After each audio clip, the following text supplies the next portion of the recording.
Alrighty. We are at the Loves in Winnemucca,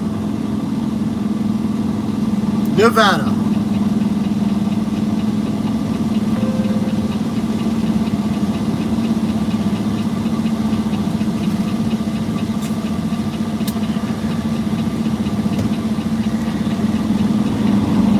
We just did a 30-minute break.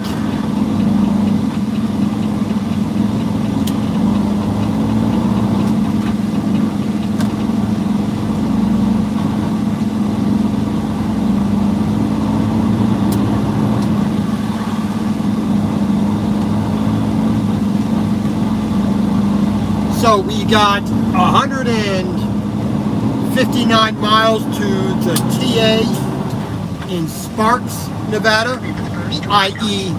Reno. You know, Reno, Nevada, right on the border with California. We got basically just a tad over 2 hours to get there.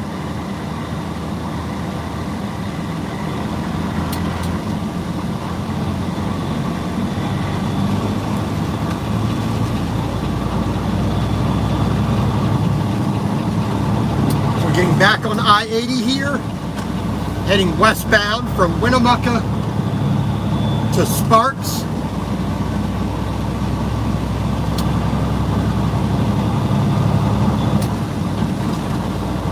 And then from Sparks, i.e. Reno, Nevada,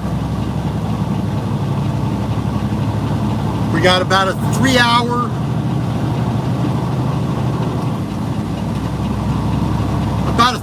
journey to Dunnigan, California, to the Pilot Flying J there, where we're going to stop for the night. It is 11:20 a.m. right now. So we're looking about 4:20, 4:30. We should get to Dunnigan. Roughly.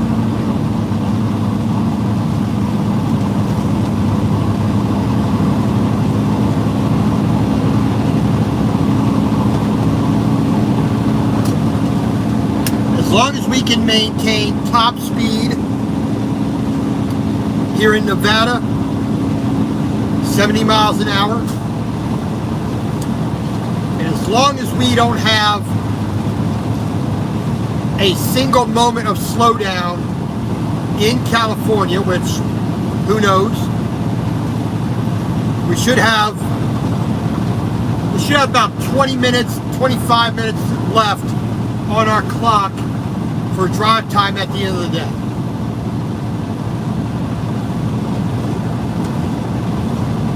But of course, if we weren't stuck at 55 miles an hour, we could do 70 miles an hour, even 65. It'd be a little bit easier in California, but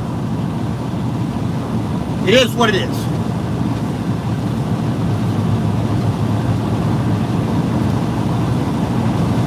But a nice sunshiny day. We've already done 336 miles so far today, coming from Toole, T-O-O-E-L-E, Utah. They're just a little bit west of Salt Lake City.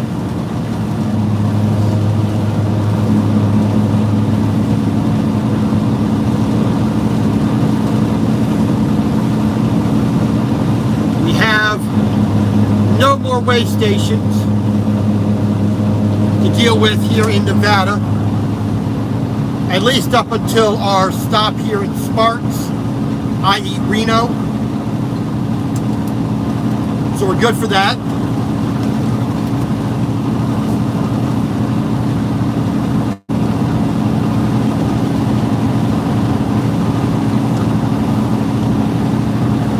And I just want to say thank you to my wonderful wife.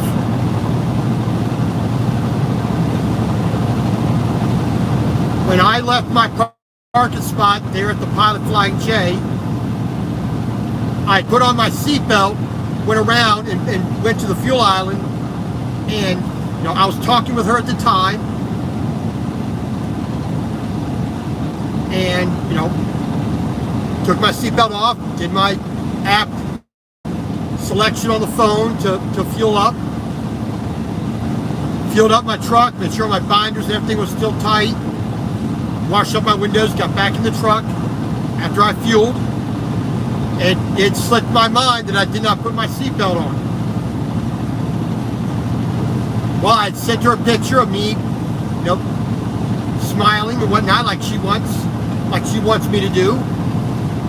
She said, "Hey, why aren't you wearing your seatbelt?" So she reminded me to put my seatbelt on, because it did slip my mind. So thank you to my wonderful, amazing wife, Stephanie. Love you. So there's a good reason to have a good woman as your wife. She's got to make sure she calls you on the stupidity of having things slip your mind. So she did her job as my wife, making sure that I'm safe on the road. Because even as safety conscious as I am, it can slip your mind.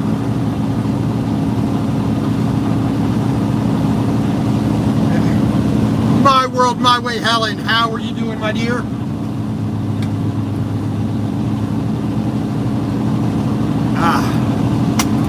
I hope you have had a great day today. Let's see, we are in Nevada, so we are on Pacific time. It is 11:20 in the morning right now, so that means it's approximately 7 o'clock, 8 o'clock p.m.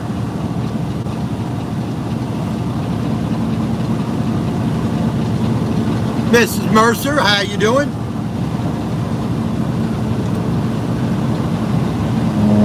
Well, I mean, like I said, I am very, very lucky, that she, like I said, I normally am very safety conscious. I do not like driving without a seatbelt, period. But, I was talking with her. My focus wasn't 100%, that little 0.0% that I wasn't focused because I was talking with her. But she called me on it. She said, "Hey, where's your seatbelt?"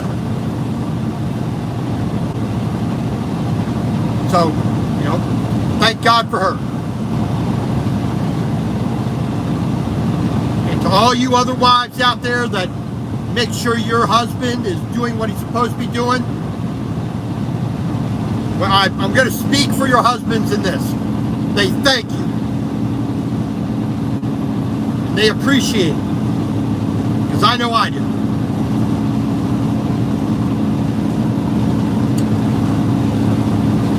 So, like I said, here we are, exit 168, Rose Creek, Nevada. So we got basically just about 2 hours, roughly, to our stop in Reno, Nevada. We're going to stop at the TA there.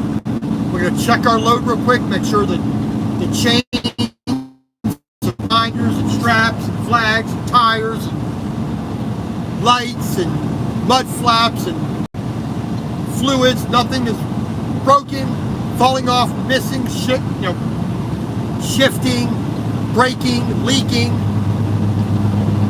nothing's on fire. All the things that we need to make sure that we are stopping for and checking are in good order. Which is always why we stop. As a flatbed driver, I have to do that. This guy in this truck right here, this guy with the van trailer where he's got the doors that shut, they do not have to stop as often as we do. OTC, how you doing?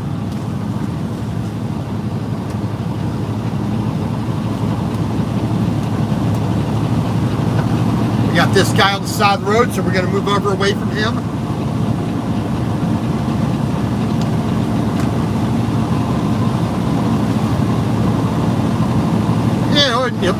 Well, yes, that's the kind of stuff that I'm thoroughly grateful for my wife.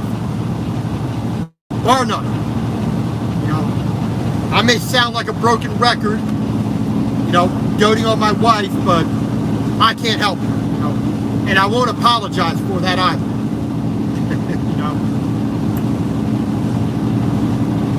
I've always been fairly healthy. She makes it so that I focus even more on that. All right, sorry about that. We're as you see, we're in the middle of nowhere. We're in the middle of nowhere, America here. So if the signal drops off, I apologize, but like I said, I've always focused on my health. I've always been very active.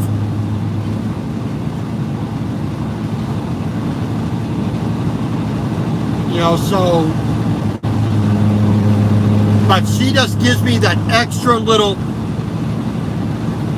nudge without even saying anything. She just makes me focus a little bit more on that. So, like today, I don't worry about calories as much. I worry more about the types of nutrients I'm putting in my body. I worry about fat, carbohydrates, and protein. Those three things I work, because I do a... Come on, connect. All right, sorry, another drop out of the signal, sorry. But like I said, so far today, because I do a ketogenic diet, I worry about the fat, the carbohydrates, and the protein. High fat, medium amount of protein, and low carbohydrates to no carbohydrates. So, no soda, chips, bread, pasta. I try to keep that as low as possible. So today, 72% of my diet today has been fat. 23% or 70% has been fat. 23% protein and 7% carbohydrate, which is, to me, the best diet. That's the diet that's always worked for me. So I had a breakfast sandwich this morning, water to drink, so an English muffin, although Helen might say that's not English, but that's what we call it. It's not really a muffin, it's not really English, but that's what us Americans call it there, Helen. Just like your typical McDonald's, breakfast sandwich. 2 pieces of sausage, 4 pieces of bacon, 2 eggs, and a slice of American cheese. Believe it or not, that's actually very, very a ketogenic diet. That's very close to it.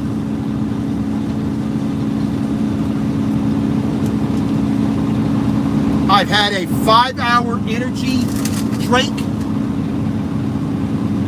I don't know if you, one of these.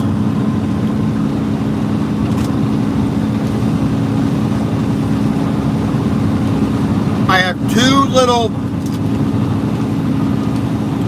what is this? This is a 1 ounce Cracker Barrel sharp, extra sharp yellow cheddar cheese.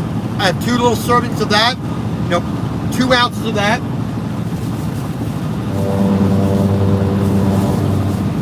The wind's blowing me a little bit. And I also have a Jack Link's beef stick, which is about 2.2 ounces, 62 grams. Those 3 things there, or 4 things, that's my lunch.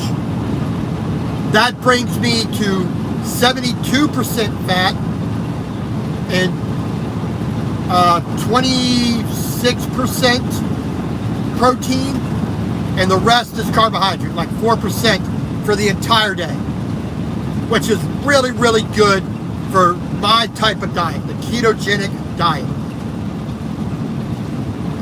Last night, I was going to make a curry, but I did not get stopped till about 7:30 at night.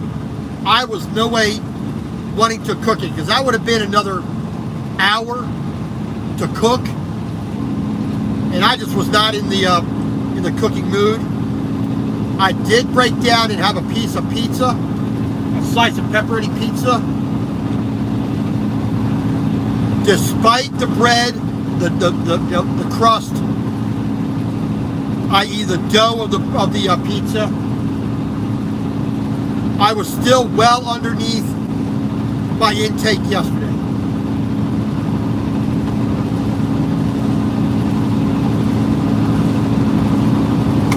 And when I get parked tonight, because I do not have to get up in the morning and go anywhere, the only thing I have to get up and do is call my wife, and I have to get up fairly early in the morning. I have to get up like 4 a.m.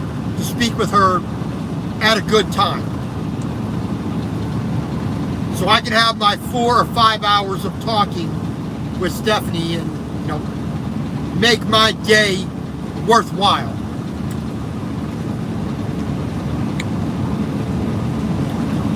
Now, 2 days this week, I had nothing all day long. Yesterday, I had the same kind of breakfast that I had this morning. I had no lunch. Today I'm having a lunch, but like I said, it's not going to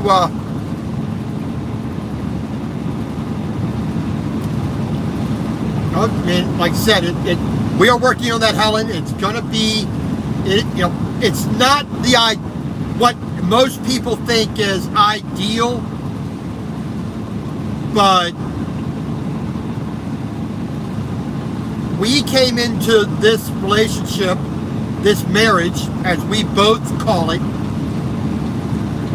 in a very easy, natural way. We have so much in common mentally, emotionally, philosophically, politically, spiritually, ethically, every way that two people see the world and attitude and way of being. It's like,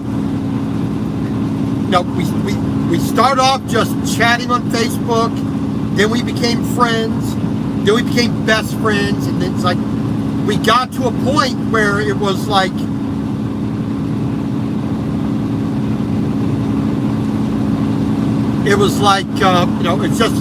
it just was so natural that we needed to be with each other, because we were talking to each other all the time. We were, confiding in each other all the time.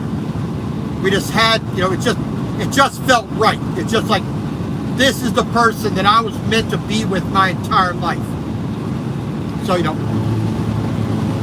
it doesn't seem weird to either of us the way it is. We got some things stacked against us, but that's just a matter of time. And, Miss Mercer, I agree, when I get out of a truck, I know I'm going to miss it. I know I will. I do enjoy my job. I've always liked driving. A car, a truck for work or pleasure. I used to ride a bicycle all the time. I would ride a bicycle to work a hard physical labor job, landscaper, arborist, lawn care technician, horticultural tech. I was doing hard physical labor for 10 hours a day or more. And I would ride a bicycle to work. I would ride it home, change out of some clothes, go for a bike ride for a couple hours. And I would do that every day that it wasn't raining.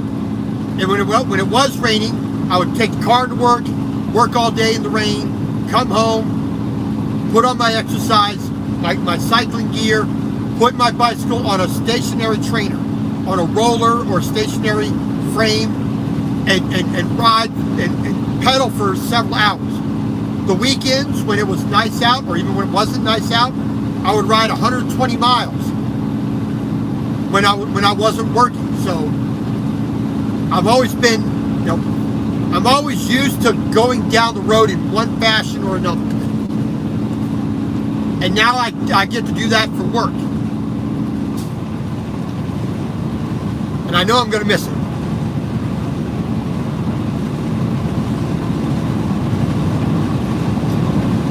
And Helen, see, that's the thing. Being a quote-unquote essential employee,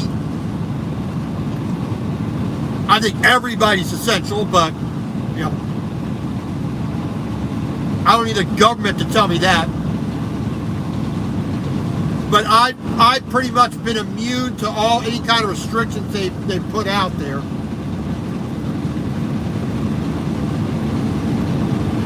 I mean,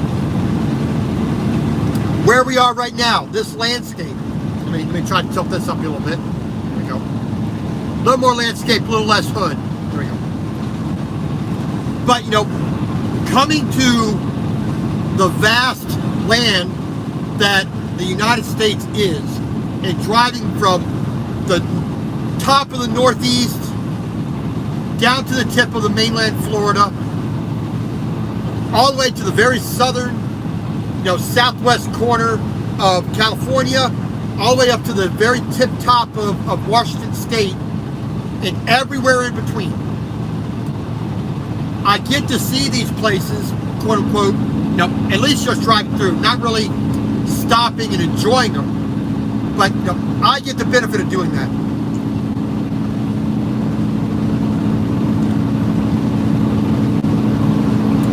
Been past Pikes Peak. Yep, I mean, I just went past the Bonneville Salt Flats, where a lot of the land speed records are set for the entire world. I just drove through that this morning.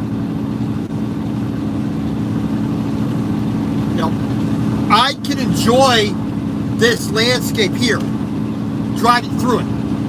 I can appreciate the beauty that we get to have and do this. I wouldn't live here. This is not the kind of landscape that this Yankee, this northerner, could tolerate on a daily basis. But I can appreciate it driving through it. A little bit of snow, very, very, very carefully. I mean, if you could zoom in here, that you got 1, 2, 3, 4 peaks up there. There's a tiny, tiny patch of snow up there over on the 4th peak, all the way over to the right. And there's still some snow all the way around. I mean, Wyoming had a little bit still in there. Colorado had a few mountains, still had a little bit on it. Even here in Nevada, it says it's 101 degrees outside, Fahrenheit.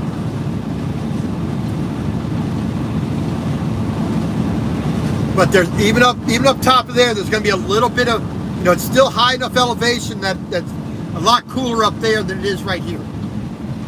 So a little bit of snow up on top. I see one little tiny patch. That's probably the last little remnant of it, but it's just high enough to have a little bit of snow.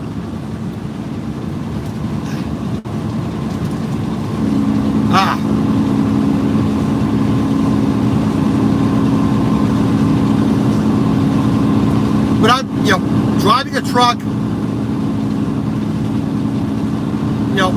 I've always enjoyed looking at a truck. When I was a kid, I thought they were neat. I thought they were fascinating. Young boy, 8, 9, 10 years old. Stereotypical, boy thoughts of what's neat, cool, and interesting. I never thought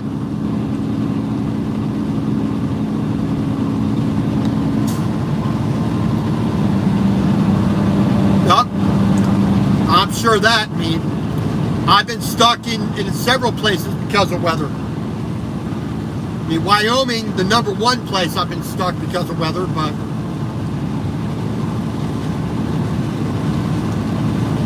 it's better to be stuck than wrecked. I said, you know, I never thought in a million years that I would actually be a truck driver.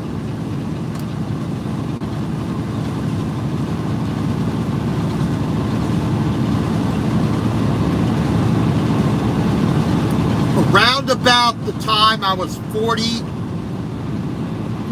about that time, you know, 41, 42 years old, I thought about it. I mean, the economy wasn't that great. There wasn't a lot of jobs in the area that I was. You know, having a bit of trouble, you know, personally, whatnot. You know, we things weren't going so hot. And I said, well, let's see if we can get a you know, a government grant to be able to afford the truck driving school or whatnot, see what we can do to do that, but that didn't work out that time. Things got a little bit better, then they got worse again. I lost basically everything I ever had, everything that I was able to keep. Everything fit on a small hand cart. 2 totes, you know, 2 plastic bins, and 2 duffel bags. In a small backpack.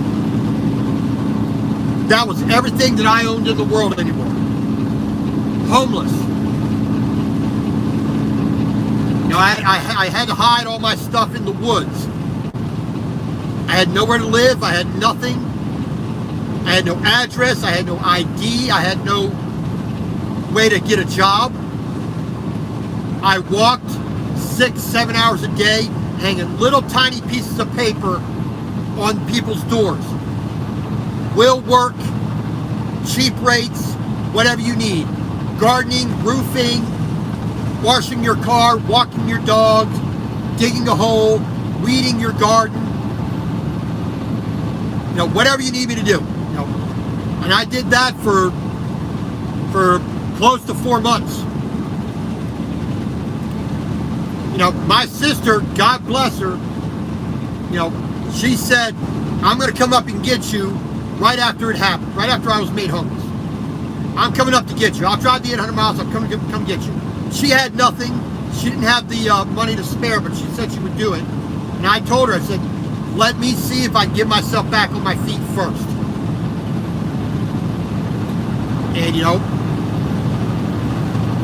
much credit to my sister. She just, every single week, how you doing?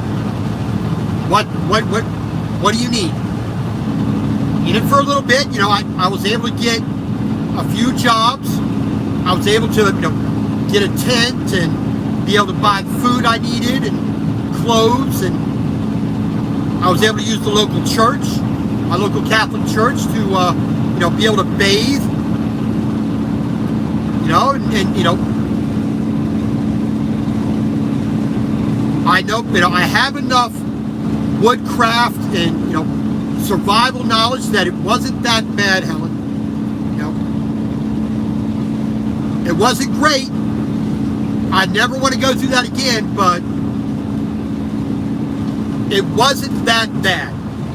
You know, the only time it was really any kind of bad is when it rained. But having the knowledge and skills in my head to be able to live out in the wild, know how to make fire, know what plants I can use, what I can eat, what I can't eat. You know, but with God's grace, I learned a lot about myself that I thought I knew already, but I actually learned more, and I'm grateful for it. You know, I'm not going to regret it. I am actually grateful for it. I thank God for that experience, because I think it made me a stronger man, a better man, and everything in my life that was good and bad, the right decision, the wrong decisions, where I was, what I did, what I thought, all put me in the proper place to meet my wife. And I will never regret that. Exactly, Tori. or Terry, sorry. You know, there's another expression out there.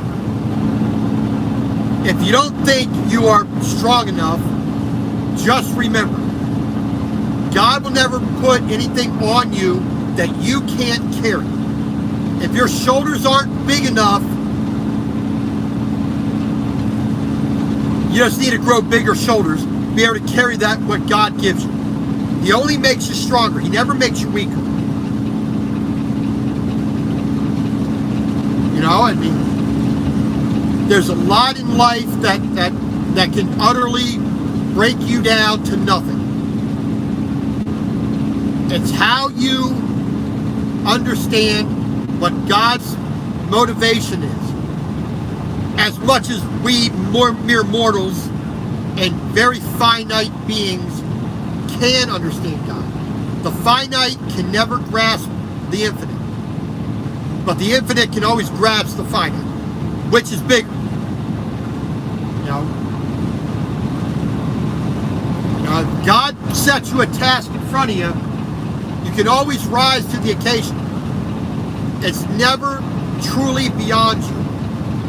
Mentally, emotionally, spiritually, ethically, philosophically, nothing that truly makes us human beings is beyond us. Physically, that's the only limitation we as human beings have. The physical. But like I said, every other way that makes us human beings,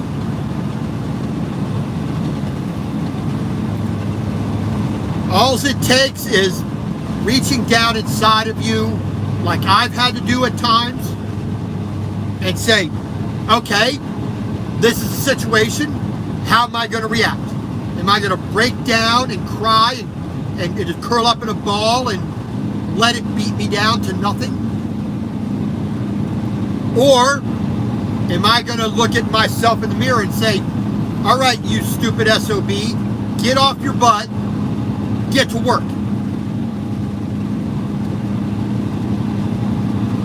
And that's what I've had to do in my life at times. Thank God it hasn't been too many times, or for very long, or really that difficult. I mean, there are things in other people's lives that are far worse, and they've managed to come through it. Some people haven't. Some people it's totally destroyed. Like I said, I've been lucky that I've been able to have enough adversity in my life that I can learn from it and be better now. And like I, you know, when I've told my wife, you know, I'm grateful that I've had that experience, because it made me the best man I can be for my wife. And then that in turn also means that our family in future will be better off because I'm better off.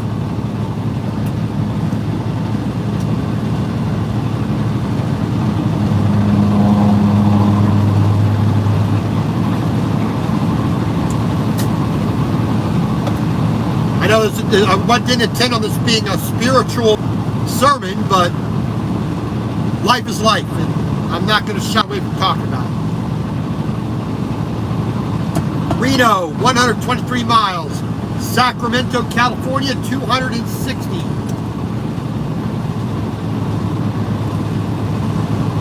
And then another 30 miles beyond Sacramento is Dunnigan, roughly.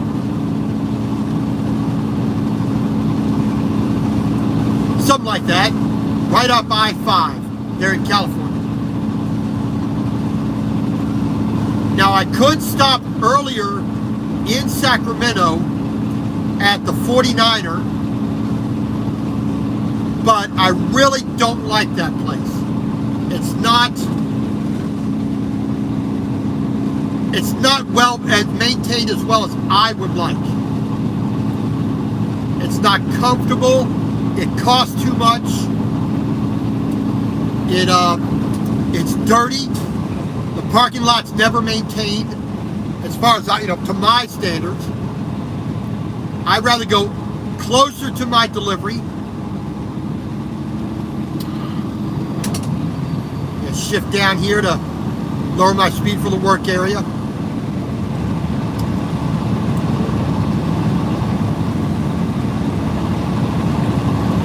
Like I said, we're going to go to the Pilot Flying J in Dunnigan, California, near Arbuckle, near Williams.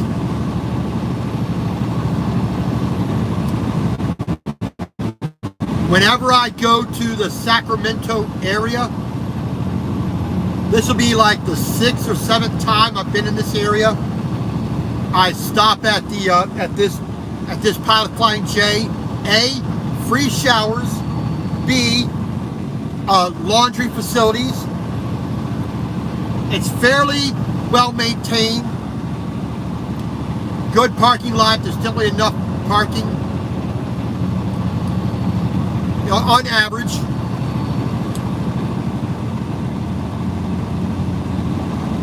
I mean, it's not perfect, but it's a good place to park. I know it well.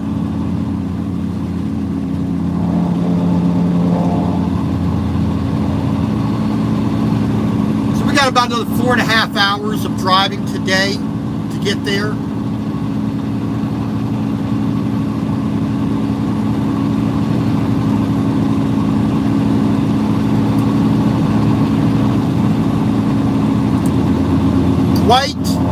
Quite beautiful out here.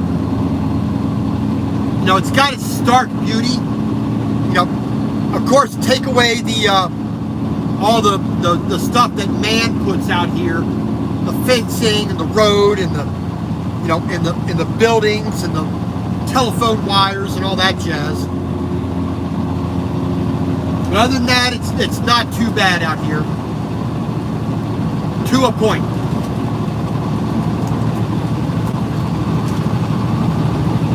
Mr. Scott, how are you doing, sir?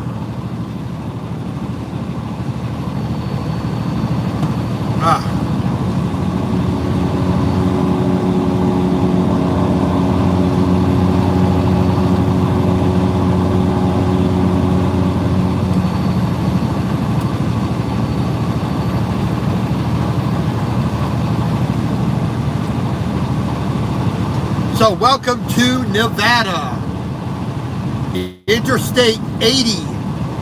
We're about at mile marker 134. We are heading towards Reno, Nevada, right on the border with California. We got a TA truck stop. They're in Sparks, which is on the kind of the northwest area of Reno, Nevada. All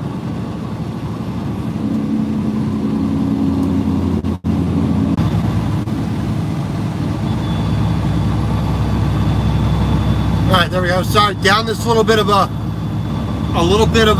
dip here in the landscape. So lost the signal there for a minute.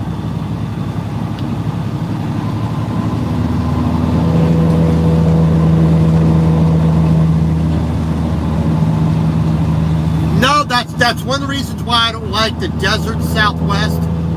It's gray, it's blah, there's a lot of open soil, there's, it's too hot, it's too windy. I need trees. I'm too much of a northerner, too much of a Yankee.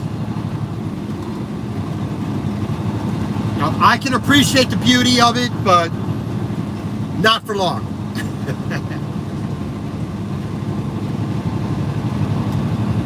And now I lost my train of thought.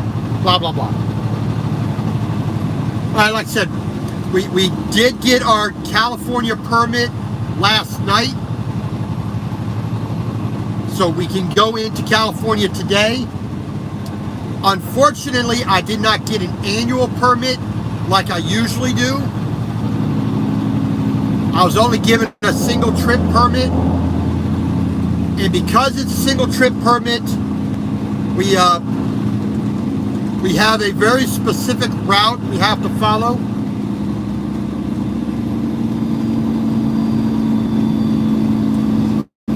And fortunately for me, it is the route that I was going to follow anyway.